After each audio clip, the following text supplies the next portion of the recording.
everybody. Welcome to Vision One Media Artist Shoutout. My name is Ella Beth. I'm your host this episode.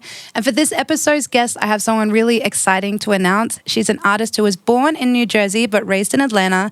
And she's here now making music and making moves. And so without further ado, welcome FAMATTA. How you doing? I'm good. It's nice to have you here on the podcast. Thank you for having me. So tell me a little bit about yourself and your musical journey. Well, I've been doing music for over 10 plus years. I started off pretty young, just playing around with writing poems and then trying to do battle rap at school. That didn't go well. But, I moved to Atlanta a very long time ago and started taking it a little bit more serious. Mm-hmm. So what is it about Atlanta and the city here that pushed you to take music more seriously? Well, once you get here, you realize that this is a city where, it's a lot of entertainment going on. There's a lot of artistry going on. There's a lot of outlets. So I just try to take advantage of that and people that I knew people, and I just try to, get in where I fit in. Okay, I like that. Get in where I fit in. I'm going to use that. So how have you gone about connecting and networking with other artists? Like, what does a typical week as FAMATTA the artist look like in regards to music? Go out, party, get drunk, do shot rounds, and see who wants to collab the next day. I don't know, I'm just joking. But it has happened like that before, though. Yeah. You go out, have a good time, you meet people. And, you do music? Yeah, I do music. You do music too? Yeah. Oh, I know such and such. Oh, I know such and such. And then next thing you know, we're in the studio creating a record. Yeah. So that has happened tons of times. And then there's on a more professional level where I have been introduced to someone of a certain level by someone else who works amongst those type of people and try to make connections happen. So it's just, it's just about putting yourself in the right places at the right time. I agree. I definitely agree. As far as, so that's the artist side of it. Me on a normal day, other than that, like without the music? Yeah. Gym, binge watching something interesting, maybe some UFO show. Okay. Helping my family on the farm, helping with the beverage company, me also looking into things that I want to do personally for myself and writing and recording myself at home. I'm a homebody. Like, I like to be home.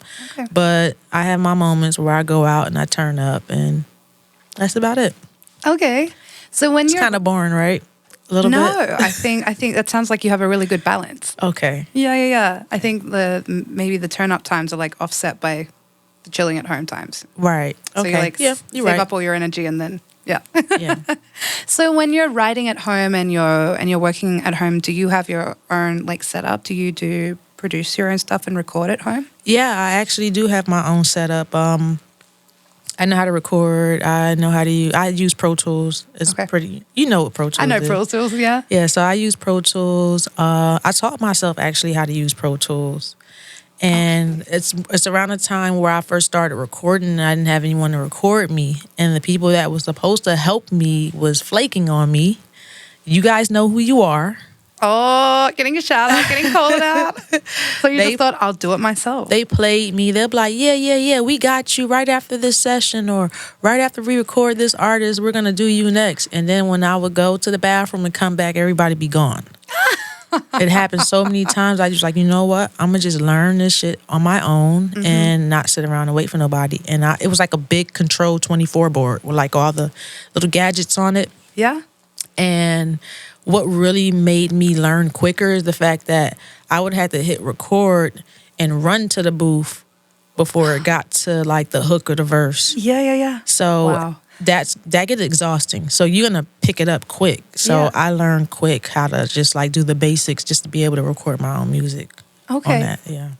That's really impressive. I think as a singer myself, like I know how to use Pro Tools and I can sort of fumble my way around recording programs, but I think to be able to have the skills and the know-how and to have worked on that, like that's really impressive. And also it must go a long way when you're working with other people because you already know how you want things to sound. Right. Yeah.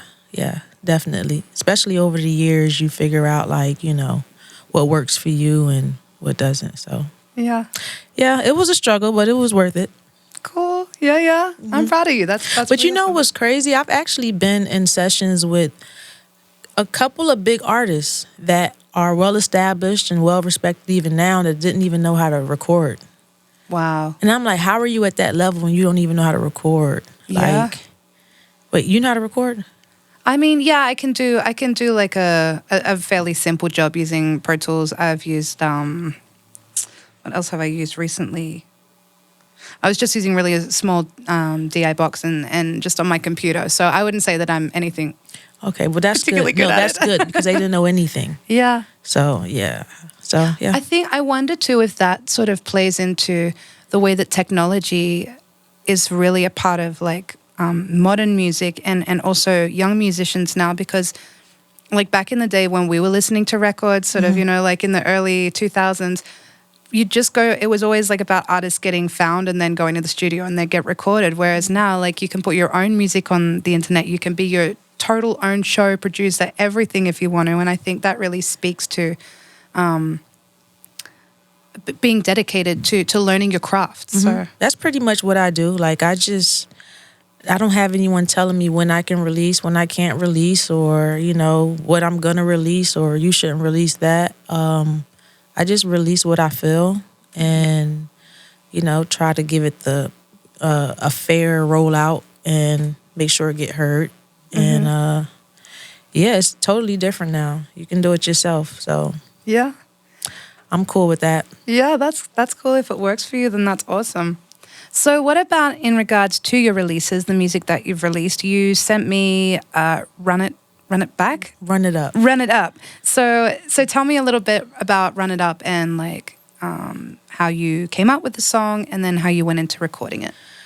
Run It Up was recorded. Actually, I didn't record Run It Up. Someone else recorded Run It Up. And I was doing a session and I think it was like, I probably like had a little bit of time left. It was like a little block session I had booked and I had a little bit of time left and I was like, well, I got enough time to do one more song. And I just knocked that out. It came out really quick and I loved it. I just always liked it. And I sent it out to a couple of people whose opinions I value. And they were like, yeah, that's a good record. You should do a visual to it or something, some type of content to it and put it out. And when I did, it got a lot of like, attention and a lot of people really was expressing how much they appreciated the record. Cool. So what about your other releases? Have you gotten the same amount of attention on those? Have you got new releases that you're planning? Yes, I do have a new project that I just recorded. It's about 10 songs, but I'm still recording. Also, the other records, I have my fan base. They have the songs that they like, and those are the records that I always get messages about, like, yeah, I still play this song or I still play that song. And, it's a good feeling. So I have that. The fan base isn't as vast as I would like it to be right now, but it's going to, Yeah, exactly. I know what's going to happen. Come on, 2023. Especially with the new records and the time that I'm putting into it, and I'm not like rushing. I'm just taking my time, and I think that's when the best stuff comes out, when you're not expecting it. Yeah, absolutely. And when you take the time and you're not pushing yourself to create, it's like being a content creator in some ways. You're not pushing yourself to just put stuff out there because you need to. You're putting what you love and putting your emotion and yourself into it. Right. Like I can go and do a verse, then go and make some mac and cheese and finish like an episode that I started yesterday. And then after that, I can go back and do another verse. Yeah. Like that's really priceless. Yeah. Cool. So I want to know, like we were chatting a little bit before, and you said that over the last 10 years that you've been creating and being an artist, that your sound has changed a little bit. What would you say? What would you say your original sound was like, and how would you? Fucking nigga, bitch. Nah, I was doing rap. I was doing a little bit of hardcore when I first started. I was doing actually what's hot now. It was provocative. And I was much, much, much younger then. And my brother had a label.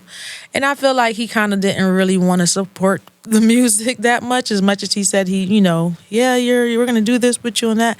I don't think he really wanted to support it because I guess no brother wants to hear their sister talk about, getting the ass licked from the back and shit like that. So I tried to switch it up over the years. I was like, maybe I am too provocative and I'm talking about too. But now it's like, that's what they're doing. And I mean, it is what it is. I don't judge anybody. Music is music. If that's what you want to project, or that's how you want to express your sound or your talent, that's your business. But yeah, so I did that. Then I stopped doing that. And then I went through a phase where I was doing a lot of like more so calypso African inspired vibes because I was like, maybe this is what I need to be doing because of my background. My dad's from West Africa and my mom's from the West Indies. Mm-hmm. And that was cool, but I didn't really feel like it was completely me. I felt like the balance wasn't there. Mm-hmm. So now I just do what I feel comfortable completely doing. And, I'll still involve like a little bit of some maybe Afro beat type of sound or some type of rhythmic pop sound, but still make it melodic and still make it, American and a little bit urban trappy. Yeah. So I just kind of like found a way to have a balance and put it all together. Yeah. So it took all that time for me to figure out my medium, that my middle or meeting space, that balance. Yeah, so absolutely. That's where I'm at now. Yeah. So you think so this project that you're working on, the 10 tracks so far and the other ones that you're recording, this is that you've found your like. Yeah, it's what I like. It's what makes me. I feel like a lot of times you're not supposed to just go off of what you feel like is right or wrong. Right. I think what you go off of, and when I say that, I'm saying that it's not like a checklist. Right. Like when things are right, you feel it. Mm-hmm. You don't see it, you just feel it. So now I've learned that when I feel a certain way, when I hear it and it feels right, that's when I know it's right. Okay. So that's how I do my music now. If I feel good about it, like when I hear it and it just makes me feel a certain type of way, that's how I'm able to say, okay, yeah, that one's right. Mm-hmm. But, a lot of times people have their way of saying when something is a right record or no, this is that sound, and they have these things that they go by. You can't apply those rules to everybody because everyone's different. Absolutely. Yeah. And I stopped doing that and stopped listening to people. I listen, but I still listen to myself too. Yes. And I go off of my feelings. So, yeah. Okay. So, in saying that, now when you write music, do you write your way? But is there a sort of like formula that is like the FAMATTA formula for creating a new track or record or? Well, different tracks, different production bring out different inspirations, and I don't really know where it comes from. Like, I'll definitely include some experiences from myself or somebody I maybe know, and I'll try to come up with a scenario or storyline to a certain extent. But for the most part, when I hear the production, it just kind of like tells me where to go. Mm-hmm. So that's why I feel like it's really good having a good marriage with the producers that you work with because it can bring out things out of you that you didn't know you had. Yeah, for sure. So that's pretty much all I do when I write. Okay. I think I definitely feel you on that, finding what I call like heart musicians or like heart producers, but the people that you just like, you connect with on a deeper level than just being able to explain how you want it. It's like somebody puts in something into a track and it's like, that's exactly what I didn't know I needed, I love that. Mm-hmm. So who would you say are those people for you at the moment? Well, I'm working with 2 new producers, and one of them goes by the name of JB. Yeah, shout out JB, in-house technician, in-house producer here. And one goes by the name of Jared. Excellent. Also, shout out Jared, another technician, another producer here in studio. We love that. And there's another producer named Mano. Mm-hmm. He's pretty dope. He does a lot of Afrobeat stuff, but he could do almost everything as well. And I've been working with him. So those are the 3 people recently. I have other people that have sent me stuff, but these 3 people I kind of have been focusing on. Yeah. Okay, excellent. Well, we love to hear that. We love Vision One Media family growing. That's awesome. So I just want to quickly touch on before we wrap this up. You have the music coming out that you're working on now, the project. Is there anything that we can be looking forward to or that fans can be like looking out for that's going to be released or dropping soon? It's going to be, the project is going to, I'm going to give you the name now. It's called The Virgo. The Virgo. Yes. You're a Virgo, I assume. Yes, okay. I'm a Virgo. Can you guess what I am? A Libra. I haven't gotten that one before. No. You're a Virgo? No, I'm a Gemini. No, you know what? You told me that you was a Gemini. I forgot. I did tell you. I did not remember that. Yeah, you're a Gemini. That's so funny. Yeah. How is it? It's never boring. I wake up and I'm like, cool. Like usually, some people go to bed with like the weight of the world on their shoulders. I wake up and I just think about everything that I'm stressed about. And then by the time I go to bed, I've figured it all out in my head. I'm like, cool, I can go to sleep. I sleep well tonight. So that's what my Gemini journey is. It's like often there's two sides and I'm like. I heard that Geminis were a little crazy. Like it's definitely two people. I would say that's, yeah. You guys are great lovers. Are we? I mean, ask my husband. I heard. But yeah, the crazy part is probably a good thing. I think it definitely it's a good crazy. Right. For me, it definitely manifests as creativity. So like when I start getting what is basically manic, I'm like just channel it into creativity, and I'm like writing songs, or I'm like producing content, or so that makes sense. Yeah. Because I feel like all artists are a little off. I'm off. Yeah, a little bit. You said yeah, like she's like yeah. No, it's not you in particular, but like all artists. I'm like all artists are a little bit. It's something that's gonna not be all artists normal. Right, normal. There we go. That's a better way to say it. And you know what? I love that. I love that for us, all artists, all the creative people. Because who wants normal? That's boring. Absolutely. Yeah. Absolutely. Well, thank you so much for coming and being part of this podcast. Can you just also, for new listeners who might not have heard of you or might not know your music yet, can you shout out your social medias too? My social media is The Real FAMATTA, and that's TheRealFAMATTA. And pretty much everything is under The Real FAMATTA. That's my IG. You're going to find my Twitter, The Real FAMATTA. Oh, my TikTok is Queen FAMATTA. Queen FAMATTA. Okay. And that's about it. Okay, cool. Perfect. So that is where you go and find FAMATTA on social media. You've been a wonderful guest. Thank you so much for letting us. Thank you for having me. Hear about your journey, and look forward to the new releases that'll be coming out. Yay. Come on, the Virgo. Hey. Cool. Thank you so much. Thank you. And if you're an artist from around Atlanta or Georgia or even the wider area and you happen to be in Atlanta, we would love to have you here on our podcast. So please don't be scared to DM us on Vision One Media, Vision One ATL on Instagram. You can hit me up, ella.beth.music on Instagram if you want to come be an artist on our Shoutout podcast. But we would love to hear from you all, and thank you so much for tuning in.